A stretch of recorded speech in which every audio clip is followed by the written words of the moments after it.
Alrighty. So Ashley's taking one. We've got 4 orange, 3 purple. Just time up for the session. Okay, so she got orange. So there were nine lollies altogether. So she had a 4 in 9 chance of getting the orange. Happy with this? Okay, who's next? Okay, Alicia. So Camden, you got your turn last time, right? Alright. She's definitely not looking because her hand is sitting in the bag. Okay, so 2 out of 9. there was a 3 in 9 chance that Alicia was going to get a black currant at the beginning, right? But what was her chance just then? It was 3 out of 8, right? Because there were still 3 purples left, but there were only 8 lollies to choose from. So actually she had more of a chance of getting the purple that time than before when Ashley picked hers. Make sense? Because these are dependent events. Okay, so I'm hoping that you have filled this in already. Okay. The intersection is the same as saying what? A and B. Okay, which will be smaller than the union.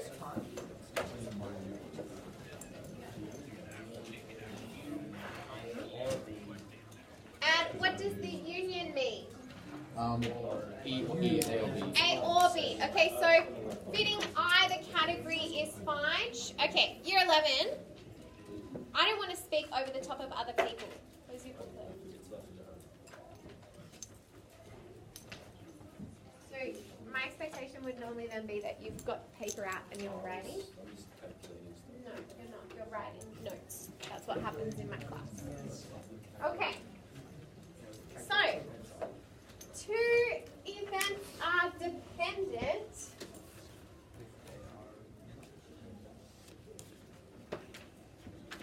If the outcome of one event depends on or is affected by the outcome of another. Okay, so Ashley made it more likely for Alicia that she was going to get a purple. Okay? So this means that the probability of both events together is not the same as the probabilities separately. Okay? So something's changed.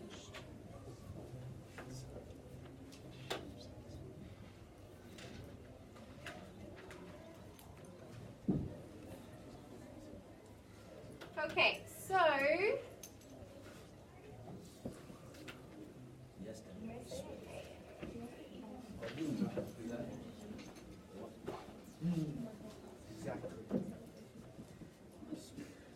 okay, so I just want to be clear here again. This is another one of our formulas. Okay, but the idea is that should be a B there. Okay, but you can't just multiply the probability of getting. So for Ashley, the orange was 4 out of 9, and then times 3 out of 9, right? Because as soon as Ashley picked something out, Alicia's chances changed. Yeah. So we can't just multiply by the original probability. We still multiply together though, right? You happy with that? It's just that the probability has now changed because the events depend, or the second event depends on the first. Okay?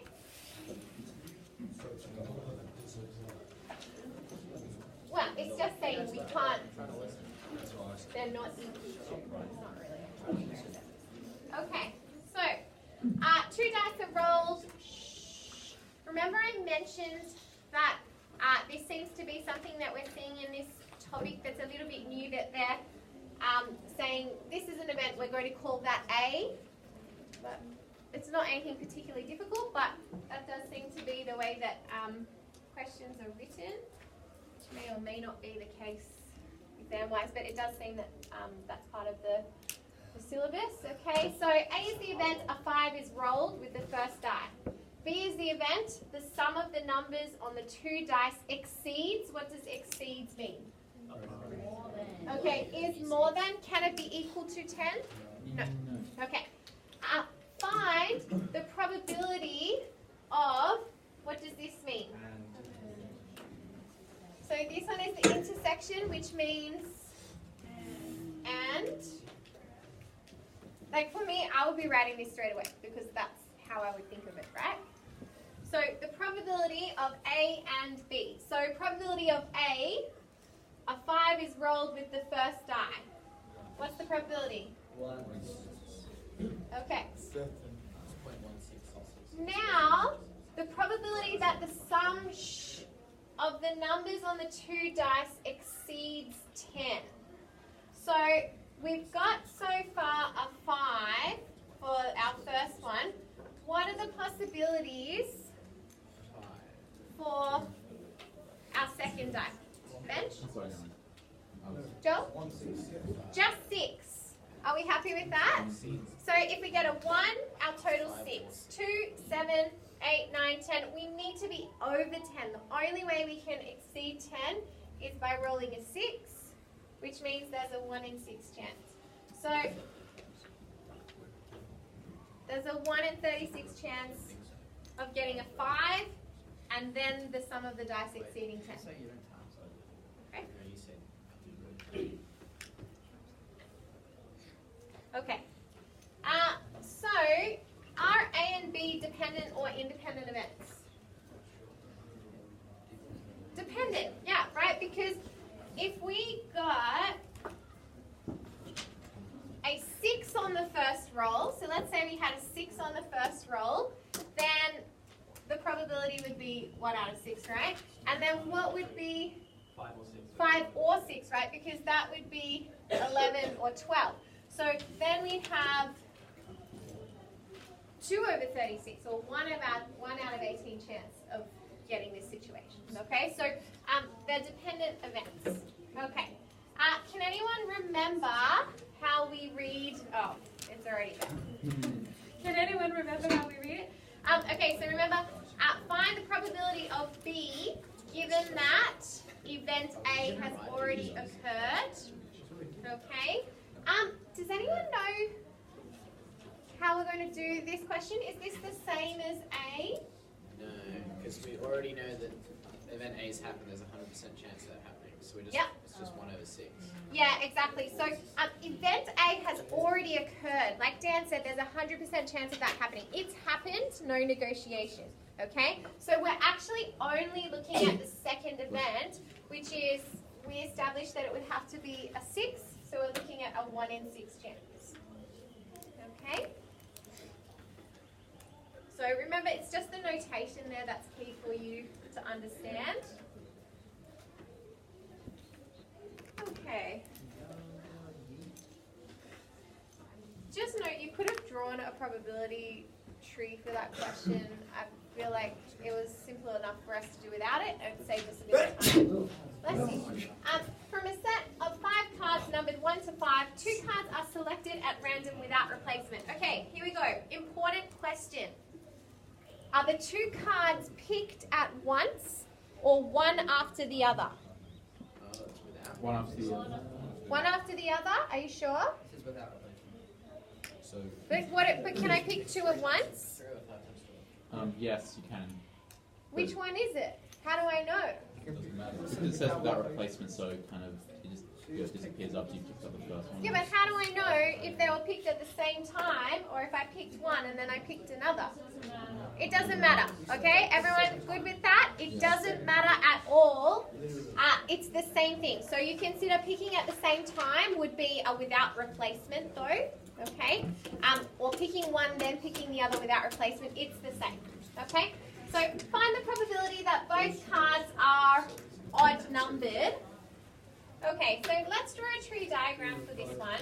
Now, notice that I haven't drawn 5 branches. What are my boys?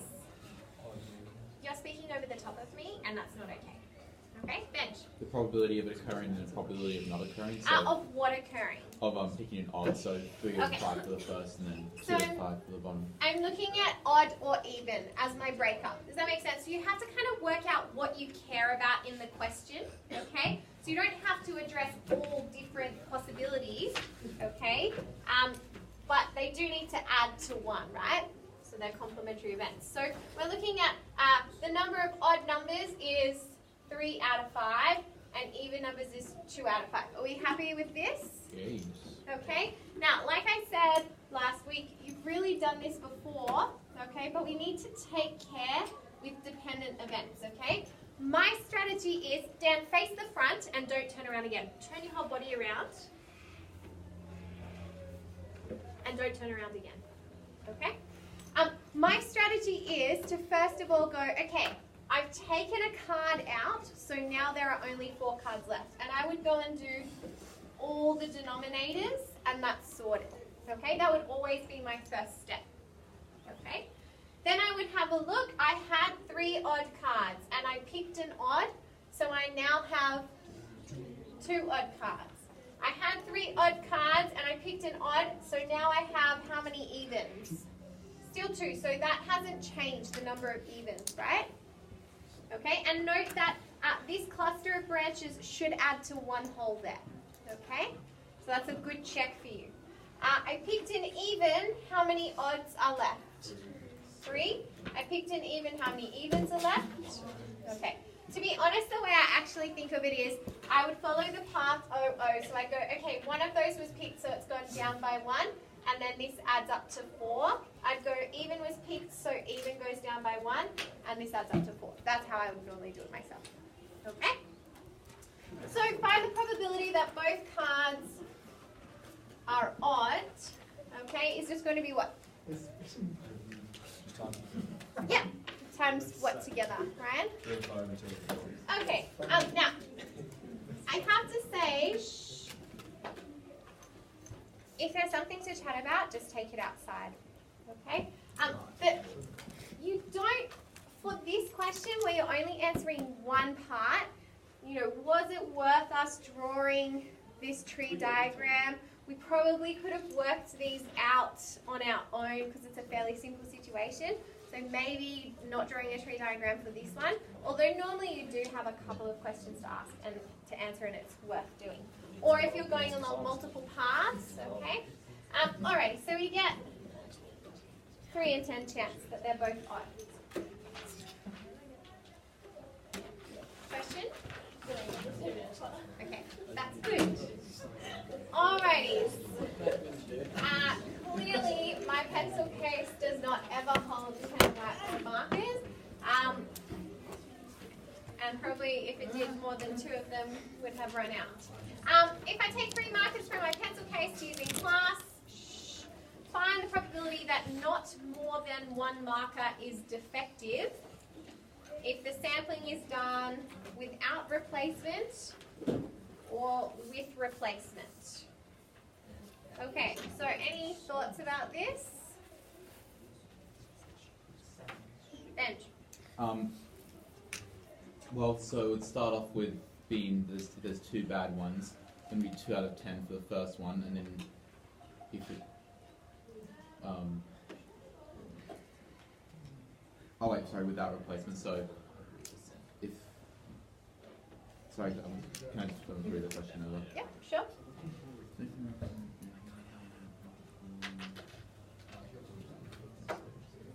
So you'll find the probability of 1, so it'll be 2 out of 10. I think we need to be careful here. What are we looking at? What does it mean not more than 1 marker is defective? Because I think if you're just going for one situation, we would have to be careful there. Yeah, so it would be 2 out of 10 for the first one. Okay, And then just hold on a minute, Benj. Okay, so Amy said less than or equal to for 1. Okay, so we're looking at, we have 1 marker is defective or no markers are defective. Okay, so can you see what I mean, Benj? That's going to be multiple paths on the tree. So I would suggest drawing a tree for this, okay? So we're going to draw the tree. How many options are we going to have? 2? What are the options? You replace it 3 times, so you take stuff up 3 times. Yep. So that means there'll be 3 different branch offs. Excellent, excellent. So what are my 2 options that I'm going to have here? Defective And not. So usually I would have the key thing I'm looking at, which is defective, and then I just have N for not, whatever it is. Okay, that's my normal strategy. Okay, so Ben said that we've got 2 defective out of 10 for the first one, and then this would be 8 out of 10. Okay, and he said we'll need 3 branches. It's a little bit squashy here. I'm sorry, I should have added a working slide. Okay.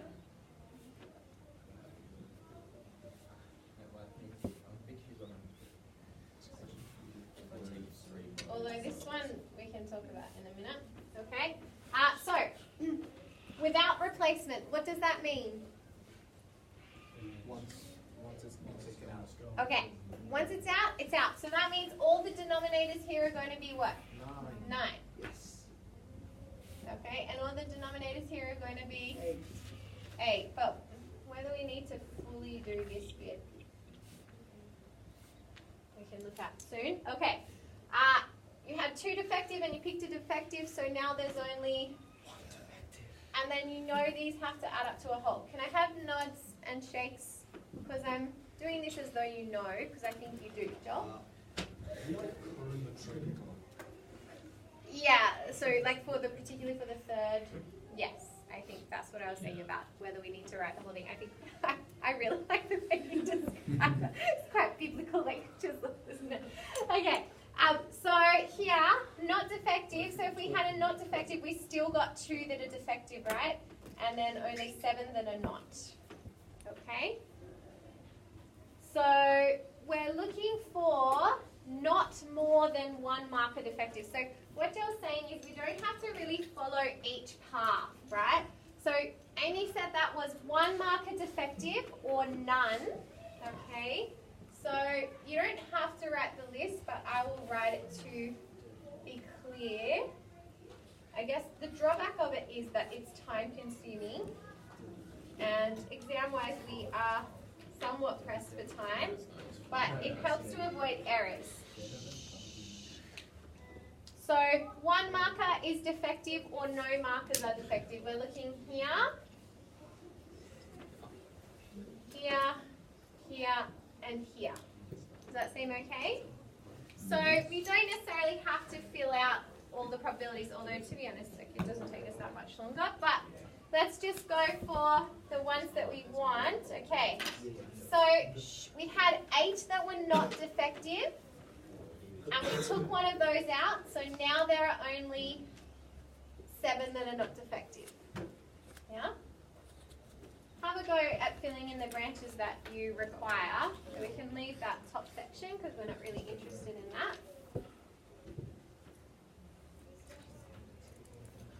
Start working in column. B will be shorter than this, if you're wondering. Okay, so here we've got, we had 2 defective and we picked 1, so there's only 1 defective left. And so we've got that.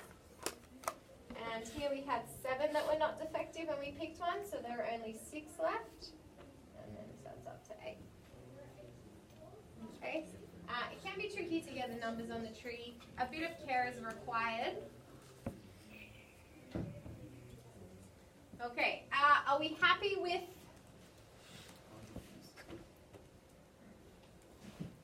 how we're going to work this out now that we've established the tree? Yes. What are we going to do? Get each of them and add them together. Okay, so multiply across, and then Alan said to add each row together. Okay, so we're going to take this one to start with, which is DNN. So that's 2 out of 10 times 8 out of 9 times 7 out of 8 plus, okay, we'll talk about typing this in the calculator in a minute. Hopefully you can notice. Okay, this one here we've got NDN. So 8 out of 10 times 2 out of 9 times 7 out of 8 plus 8 out of 10, oh sorry, I'm going out of 9 times 2 out of 8 plus 8 out of 10, 7 out of 9, 6 out of 8. Does anyone want to ask a question about how I've done this? So I've done it fairly quickly, but I've followed the paths that I identified that fit the criteria that we were after. Okay? Now, before you go and type this into the calculator, the last one is the exception because it's the not, okay? But anyone notice anything here? They're all the same, okay? Remember when you multiply fractions? Top times top times top, bottom times bottom times bottom. All the tops, we've got 2, 8 and 7, 2, 8 and 7, 2, 8 and 7. The denominators, we've got 10, 9, 8. So actually, instead of typing this, which is quite laborious to type into your calculator, okay, you can type in 3 times the first one, or whichever one you want. Does that seem okay? So I've got that plus itself, so that's 3 of it, plus you do need to do that one separately. I mean, I would just write it like this, or maybe I would have written that at the time as I came from the table, but I wouldn't rewrite it. I'd just type it in the calculator in that way, most likely. Has anyone got that in the calculator? Ben? Could be wrong, but I got 14 out of 15. 14 out of 15. Anyone want to just back that up? You got the same? Excellent. Okay, so we got 14 out of 15. Let's try and squeeze in B. Okay. So I'm going to somewhat sneakily keep the same probability tree, right? Because it's quite annoying to draw another one. When I look at this, are you happy that the sample space would actually be the same, or in terms of the list of possibilities? Yeah. But it's still going to be these possibilities. It's just the probabilities are going to be different, the numbers on the branches. Okay, so I'm still looking at these 4 paths, okay? But what I would be looking at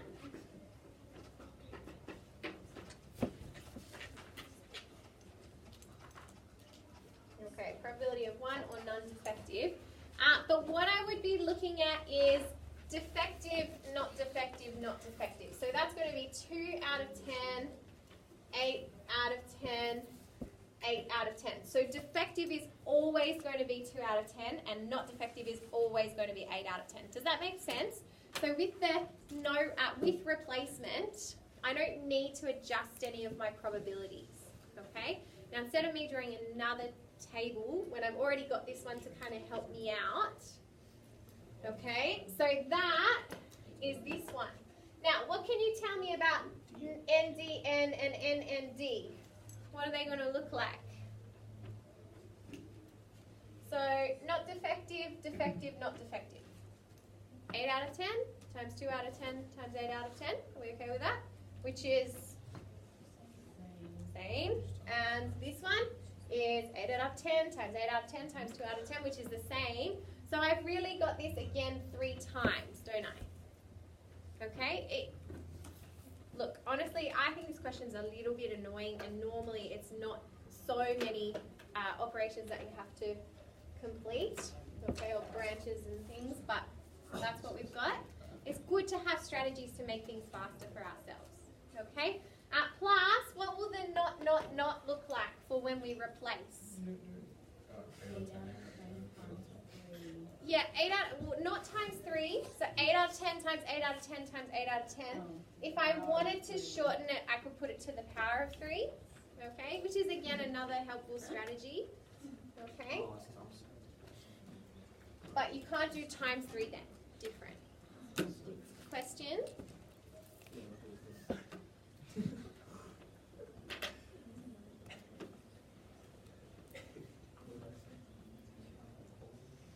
Has anyone got the number? 112, 112. Sorry? 112, 112. Yeah, that's what I. 112 out of 125. Someone else got that as well? Excellent. Okay. So, same situation, but with replacement without this question on its own, maybe I would draw a tree diagram. If I was showing you, I'd probably draw it, but otherwise I probably might not. Sam, you can come here if you want. Okay.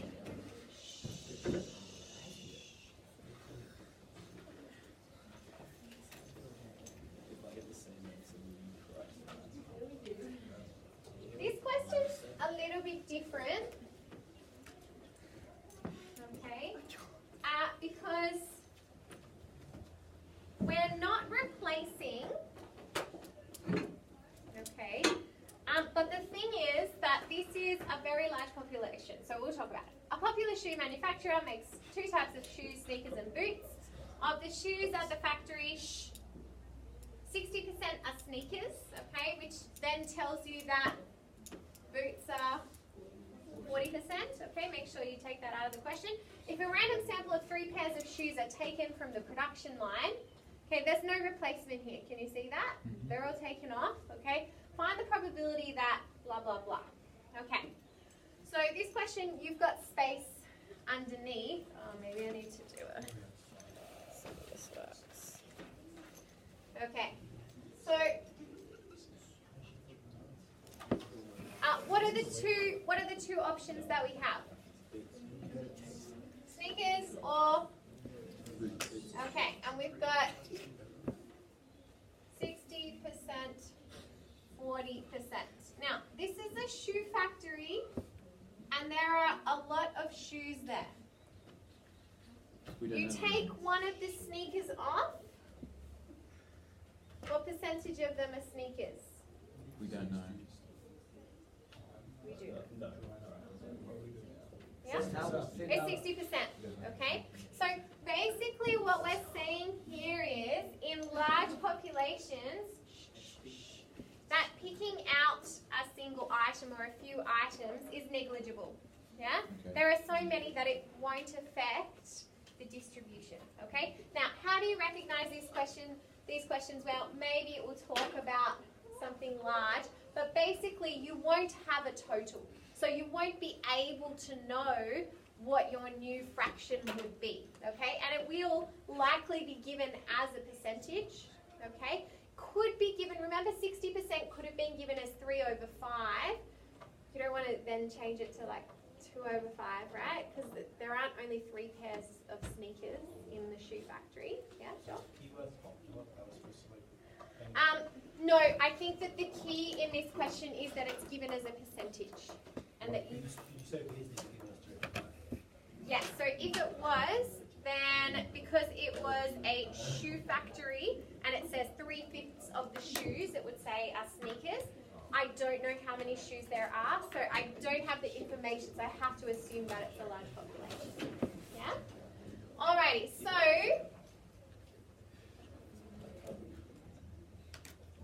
this really makes it fairly simple. So are they getting replaced? No, they're not being replaced, but we say that there are so many that taking one out makes no difference. Okay? So let's say a ridiculous number that we have 100,000 shoes. Actually, that's, I don't know how many shoes a shoe factory has. I shouldn't say that's ridiculous. So if you've got 60,000 shoes, okay, or sneakers, and you take out one, now there are 59,999. Taking out one really made no difference because it's so small compared to the 60,000 that you've got, okay? But we don't even have the information on the total, so we couldn't adjust the number anyway, okay? Alrighty, so we're taking out, are we taking out 3? Yeah. Okay, put your hand up if you're so confused.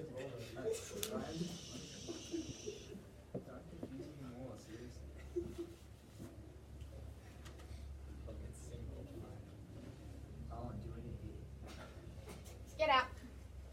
You don't speak to people like that. Go. Is it an appropriate question for the class? No. Okay, have a go at this question and I'll follow behind you.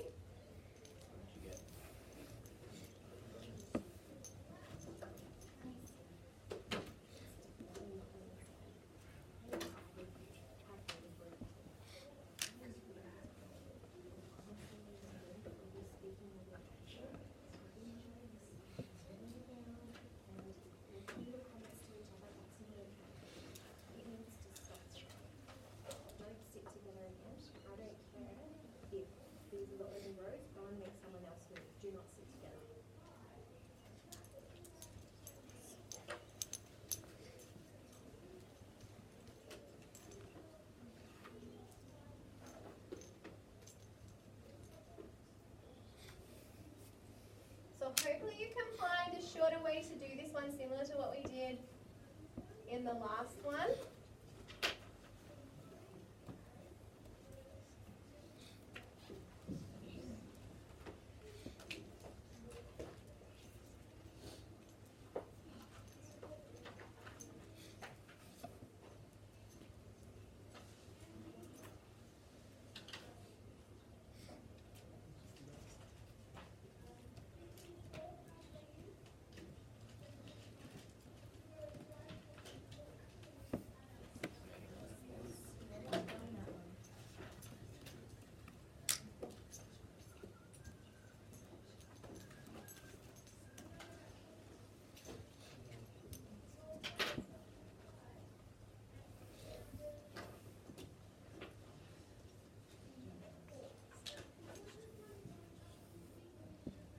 Okay, anyone got a good way to work out part A? And what are you thinking?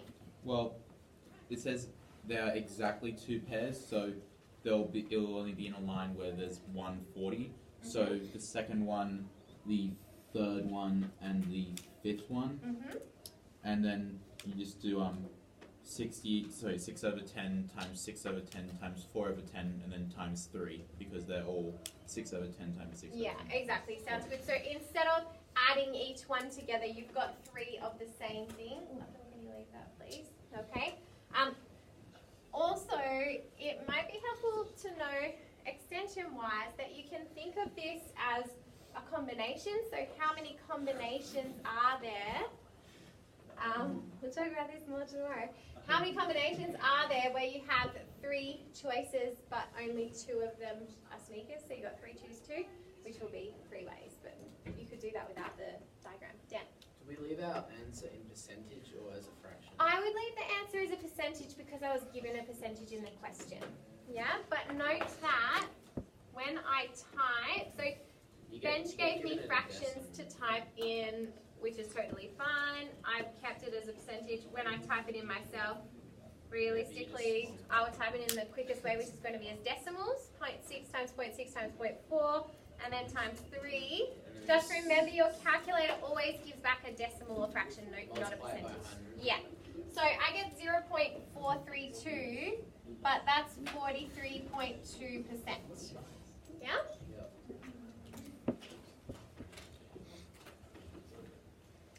Okay, and then the next one we're looking at least 1 pair of boots. So what does that mean? What does it mean to have at least 1 pair of boots? Amy? Okay, so 1 pair of boots, 2 pairs of boots, or 3 pairs of boots. Now, let's just... Okay. To be honest, in this question actually it's not really that bad. But what's a good strategy? We talked about this last week. Complementary events. So what do you mean by that, Dan? So you just find the probability of not having any boots, which is just SSS. Yeah, and then what do you do with that? You just do, well, if you want a percentage, you do 100 minus, but then you just do 1 minus and then in brackets 0.6 times 0.6 times 0.6. Yeah, exactly. So Dan's saying everything, remember, is 100%. You can type that in as 100% or as 1. Take away the probability of getting all sneakers, which you could write as 0.6 cubed. Okay. So in this one, you could have said 60 times, actually no, that would still be annoying, wouldn't it? Because there are different combinations. So I'm going 1 minus 0.6 cubed, and I get 0.784. So just notice that I pretty much always type something in as a decimal if it's an easy conversion rather than a fraction, because typing fractions is more buttons, right? So it is helpful to have little things you do in the calculator that save you time. Can you see it, Amy? Sorry. Okay. Next one, the first 2 pairs are sneakers and the 3rd pair of boots. What are we talking about there? You mean it has to be a certain order? It has to be 664. Yeah, so we have to have sneakers, boots. We're only looking at this part here. Okay, so the order matters, like Ben said. And so we've got, is it 60 for sneakers? Okay. Hopefully we're happy with that. Okay, has someone got that? 18 over 125. Can you give it to me in the decimal? Yes, I can. 0.144. So that'd be 14.4%. Okay, sounds good.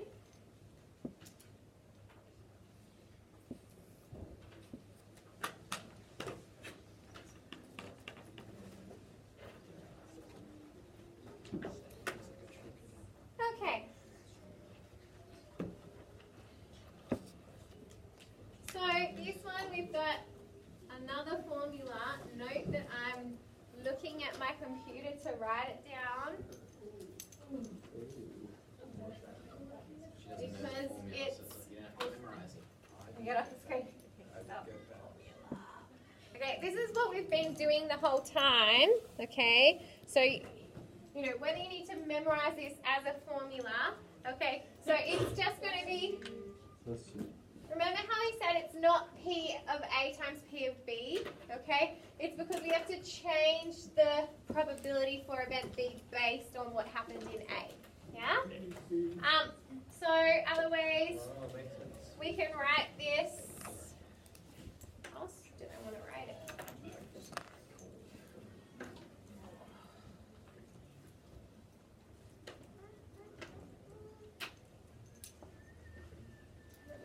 I'm just going to write this down first.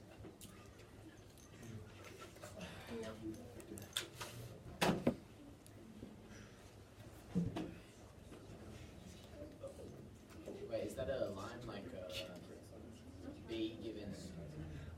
Yeah. A? A given B.